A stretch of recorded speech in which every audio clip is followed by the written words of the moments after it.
Hello everyone, আমি Barsha. Welcome to my channel. একটা নতুন ভিডিওতে আপনাদের সবাইকে স্বাগত। তো আপনারা তো জানেন, আগের ভিডিওতে আমি বলেইছি যে আমরা পুরী এসেছি। তো আজকে হচ্ছে দ্বিতীয় দিন, আর সকালবেলা রেডি হয়ে আমরা কিন্তু সবাই যাচ্ছি এখন শ্রী জগন্নাথ দেবের দর্শন করতে। তো এই দিক থেকে ব্যালকনির পর্দাটা সরিয়ে দেখছি কি সুন্দর, আজ ওয়েদারটাও বৃষ্টি বৃষ্টি হচ্ছে একটু একটু। আর এদিকে আমি রেডিও হয়ে গেছি।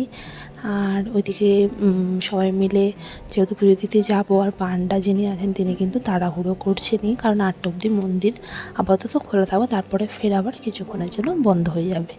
তো সেই জন্যই আমরা সব রেডি হয়ে গেছি। তো চলুন, এদিকে বাইরে বেরিয়ে দেখছি হালকা হালকা বৃষ্টি হচ্ছে। তো মন্দিরে আমরা পৌঁছে ভালোই ভালোই পুজোটা দিয়ে দিতে পারলে হয় আর কি। তো এই যে আমাদের পুজো কিন্তু দেওয়া হয়ে গেছে। আজকে কিন্তু বেশি অসুবিধা হয়নি। একটু বৃষ্টি পড়ছে ঠিকই, কিন্তু ঠিকঠাক মতো পুজোটা দিয়ে দিতে পেরেছি। আর ফোন, জুতো, ব্যাগ ফ্যাগ সব তো বাইরে রাখতে হয়, এই জন্য মন্দিরের ভেতরে তো ফোন নিয়ে অ্যালাউ নেই। তো সেই জন্য বাইরে থেকেই একটুখানি ভিডিও করলাম মন্দিরের। আর জগন্নাথ দেবকে তো আপনারা দেখতেই পাচ্ছেন। তো ব্যাস এইভাবেই আমাদের মন্দিরটা কিন্তু খুব সফলভাবে দেওয়া হয়ে গেছে। আর এরপরেই আমরা কিন্তু আজকে যাবো একটু সমুদ্রে নামবো, কারণ গতকাল নামা হয়নি।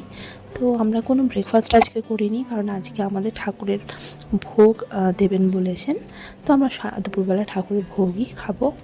আর এদিকে সমুদ্রে আমরা খুব এনজয় করেছি। এদিকে ভাই, আমি, তারপরে মা বাবা ও সবাই মিলে, আর তার সাথে মেয়েটাকেও একটুখানি জলে নামিয়েছি। আর ব্যাস আজকে সেরকম কিছু করার নেই। ইচ্ছা আছে সন্ধেবেলা একটুখানি ধ্বজ উত্তোলনটা দেখার।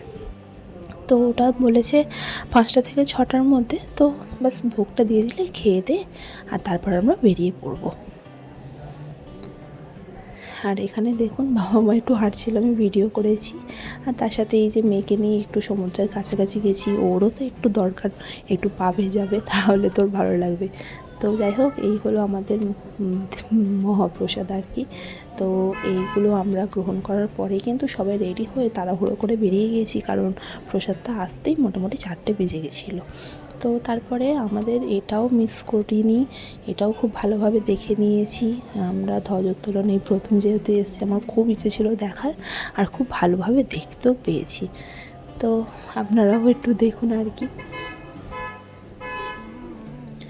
এই যে 2 দিনের ট্যুরের মধ্যে আমরা যে পুজোটা এত সুস্থভাবে দিতে পারবো, তারপরে যে ধ্বজ উত্তোলনটাও দেখতে পেয়েছি, এটাও খুব মানে একটা ভাগ্যের ব্যাপার আর কি। তো চলুন, মোটামুটি সব হয়ে গেছে। এবারে এখান থেকে আমরা যাবো একটু স্বর্গদুয়ার বিচের কাছে। তো ওখানে গিয়ে একটু কেনাকাটা করবো, একটু দোকান দেখবো, কারণ ওখানে অনেক দোকান। তো তার সাথে আর একটা এক্সট্রা পাওনা, সেটা হচ্ছে যে সমুদ্র আরতিটাও এখানেই হচ্ছে। আমরা শুনেছিলাম, কিন্তু ঠিক টাইমিংটা জানতাম না। তো যখনই আমরা এসেছি ঠিক তার মধ্যেই দেখছি যে সমুদ্র আরতির জন্য সবাই মানে ওখানে দাঁড়িয়ে আছে। তো গিয়ে আমরাও কিন্তু সমুদ্র আরতিটাও দেখে নিয়েছি।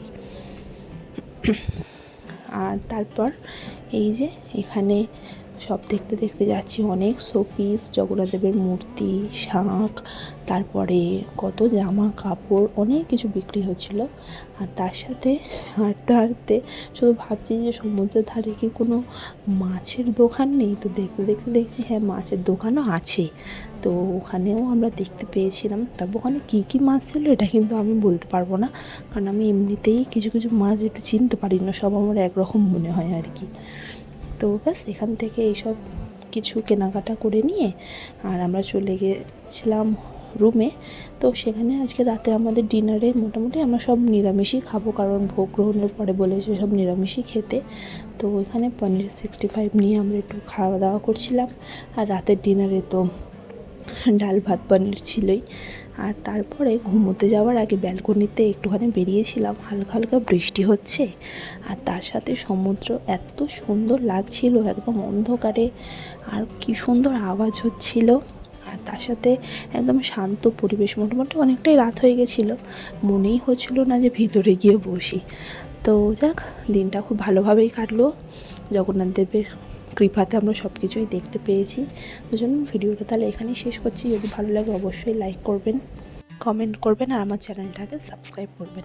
আজকের মতো টাটা।